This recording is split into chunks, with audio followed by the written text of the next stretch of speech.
Welcome to the OECD and our new speaker series on empowering public understanding. My name is John Blondel, the head of the OECD's Budgeting and Public Management Division, and I will be acting as a moderator for this event, which is being recorded.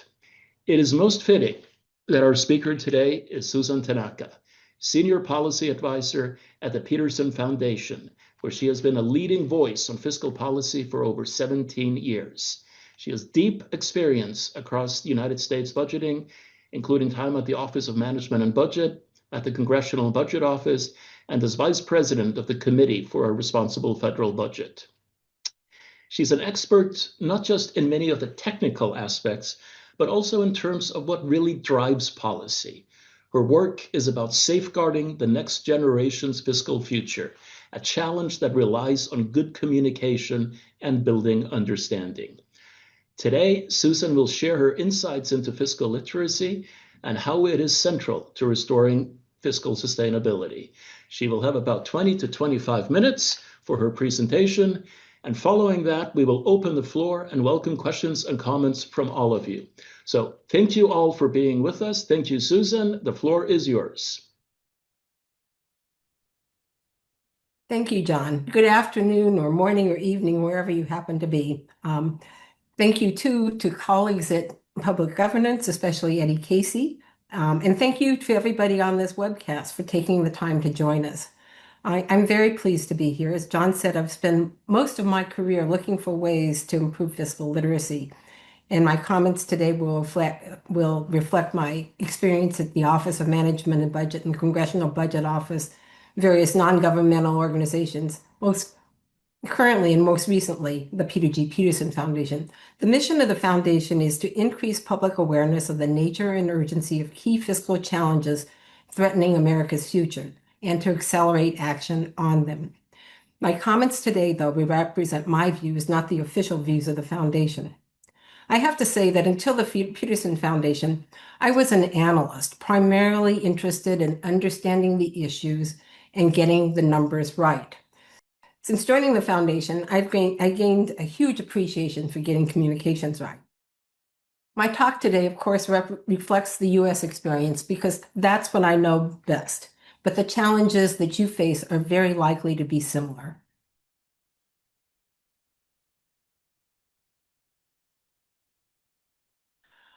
Today, I've been asked to talk about why we should improve fiscal literacy and to offer some suggestions for what you might do if you decide that you want to devote some energy to that effort. And as John said, there'll be time at the end of the presentation for questions. Okay, first of all, why should we care about improving fiscal literacy? And the answer is simple, because we face huge fiscal challenges. Debt held by the public is rising, and stemming its growth is not going to be easy.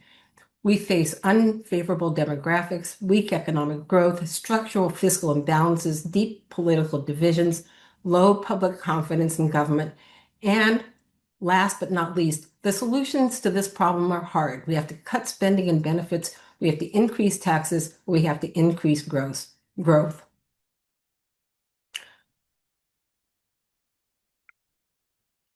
In democracies, though, it's important that citizens understand the problem so they can support the solutions that are necessary to address the challenges.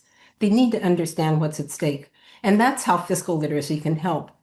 I have to offer my comments with great humility. Improving fiscal literacy is not easy. U.S. debt to GDP is now 250% higher than it was when I first joined the Peterson Foundation. That's not to say that I've given up or that you should give up, but to caution that it's important to set realistic goals about the scale and scope of what you can hope to achieve. Make sure we're all on the same page. What is fiscal literacy? For a definition of fiscal literacy, I refer to Eddie Casey's May 2024 OECD paper. In a nutshell, fiscal literacy empowers people to make informed choices about the public finances and the future of their country. Eddie's paper focuses on reaching elected officials and key stakeholders, and I highly recommend that paper to you. My comments today will focus on how you might attract a broader public audience. To us budget and policy types, unsustainable fiscal policy is always a major problem. But what do people think? According to Gallup polling in the US, adults, if asked if they worry about the public deficit, will say yes, they personally worry a great deal or a fair amount about it. But deficits and debt are not top of mind. They are only mentioned by 3% when asked what is the most important problem facing the country today. Other issues, government poor leadership, immigration, economy in general, and inflation, are mentioned much more frequently. So to elevate our fiscal problems in people's minds, we need a plan. In the nonprofit sector, we like theories of change, and our theory of change is that fiscal literacy enhances fiscal sustainability. The problem is that the outlet for deficits and debt is bad and getting worse. The cause is a lack of political will to change policy. So the action implied is that we need to raise the level of fiscal literacy, and the hoped for result is that elected officials will respond to political pressure by adopting policies to reduce deficits and debt. In my comments today, I will focus on that third box, actions, and the steps needed to raise fiscal literacy. There are many interrelated factors, of course, when you design a strategy, any strategy, but especially a strategy to raise fiscal literacy. First of all, there are constraints. There may be constraints on your organization's role, including statutory limits, and there are resource constraints, both financial and staff. And then there are the major questions that you have to answer before you design your approach. First is why. What are you trying to do? Who are you trying to reach? What's your message? And finally, how? How are you going to reach them? Let's start with the why. The why involves realistic goal setting. What does raising fiscal literacy mean to you? How do you define success? And why should people care? Is it enough for citizens to be aware of basic facts? And if so, which ones do they need to know? Is knowing the level of debt to GDP meaningful to them? What do you want people to know about the causes and consequences of fiscal challenges? And should they be able to follow the budget process? Once their knowledge of fiscal issues is elevated, do you want to motivate them to do something? Write, vote, engage in their communities or with elected officials? Or is there something else? Or do you want them to actively participate in the public debate, perhaps becoming advocates for policy change? The next question is who? Who's your audience? You can't be all things to all people, so it's important to define your priorities and design your content to fit the audience you want to reach. There are multiple targets possible, and within each of these groups, the knowledge of fiscal issues will vary. The hard part is matching the who you want to reach with those who might be interested in what you have to say. Otherwise, you'll waste a lot of time and resources and won't be as effective.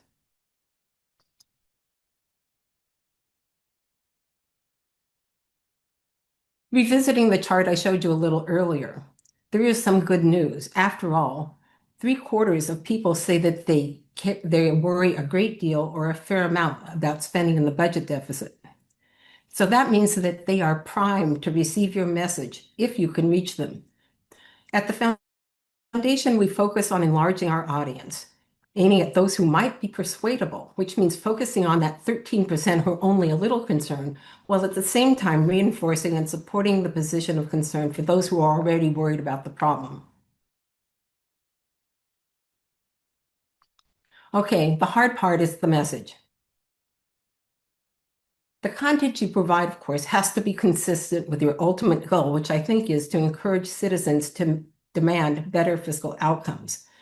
Among the elements to consider is scope and intensity. How much information is enough? Understanding that people are already overloaded with information. It helps to target content to fit their needs. For example, educational briefs for elected officials involved in decision-making and curriculum for students and public stakeholders, or quick hits and factoids designed to grab the public's attention and encourage further learning. Accessibility. If you manage to grab attention, How accessible is your message? And how do you retain interest? It helps if article and website headlines use questions like, how big is the debt? How much does the government spend on defense? That content is more likely to come up high in Google searches because those are the kinds of questions that people type in as the public debate unfolds. You need to recognize that fiscal choices are ones that people, whoever they are, really don't want to make. That is, raising taxes or cutting spending. So it's important to emphasize what is saved or gained, not what is lost. Recent Gallup polling in the US shows that more people prefer spending cuts to tax increases, but only as long as the programs cut are not the ones they benefit from. And of course, there are sharp political differences. The left prefers tax increases, but not to the same degree that the right prefers spending cuts. For individuals, making the topic personal helps. The Foundation's internal polling shows that there is greater support for a message to secure retirement for current and near retirees than for a message that calls for reform or reducing costs or saving the system for future generations. When appealing to the public interest, bring the issue closer to home. What's at stake for my community? Focus on local infrastructure and other known community projects, instead of promoting the national good. At the political level, elected officials are more likely to pay attention to topics related to the immediate impact of tax and spending decisions than they are to discussions of policies to improve long-term fiscal sustainability. And I think we're seeing an example of all these approaches playing out in the current situation in the US. The Democrats are emphasizing an imminent increase in health insurance costs. That affects people's personal interests and politicians' electoral interests. They're not talking about the less tangible costs of a government shutdown or any impact on deficits and debt. And of course, avoid jargon.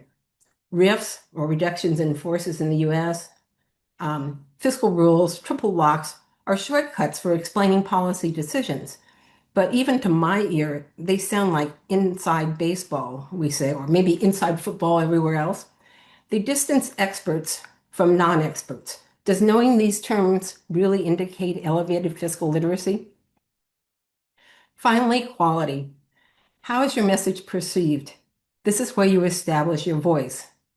For tone, do you want to appear confident and credible, authoritative, or attention-grabbing? In terms of position, are you politically neutral, or do you have a clear point of view, understanding that they may narrow your appeal?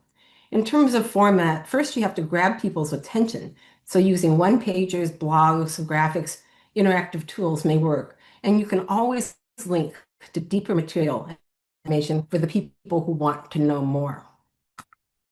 So you have to start with, well, where does your audience get their information? I think there are two dimensions to think about this issue. One, it has to do with passive aggressive. How much effort or promotion are you willing to allocate to dissemination of your content? And secondly, direct and indirect. Do you go straight to your ultimate audience? I'd like to make a comment about websites. Most websites are passive, but don't ignore the impact of word of mouth for dissemination. People who know about your website can then provide links to bring other people to them. Now, thinking about mass media, it's a challenging time. It used to be that you could rely on mainstream media to disseminate your information. But now, of course, mass media is having a very difficult time. Gallup finds that in the US, trust in mass media has plummeted. In 2000, over 51% of respondents said they had a great deal or a fair amount of trust in mass media. That number is 34% today. And 34% today report that they have no trust at all in mass media, up from 12% in 2000.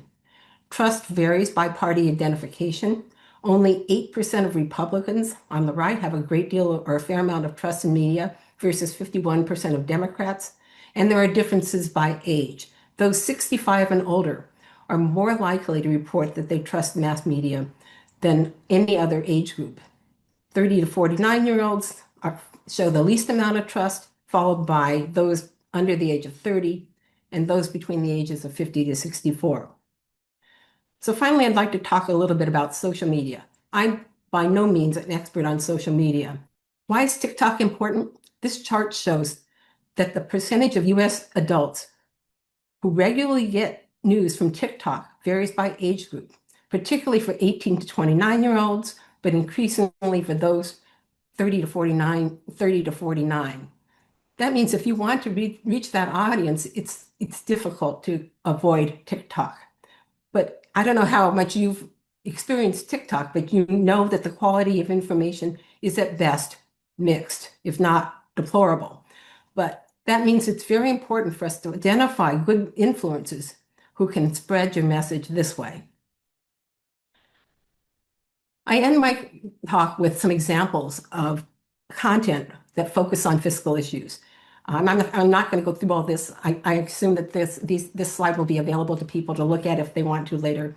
It's not an exhaustive list, but it provides, it'll let you know what other people are doing, and maybe it'll inspire you. So thank you. That concludes my talk. Our countries can't put our fiscal policies on a more sustainable path without your help.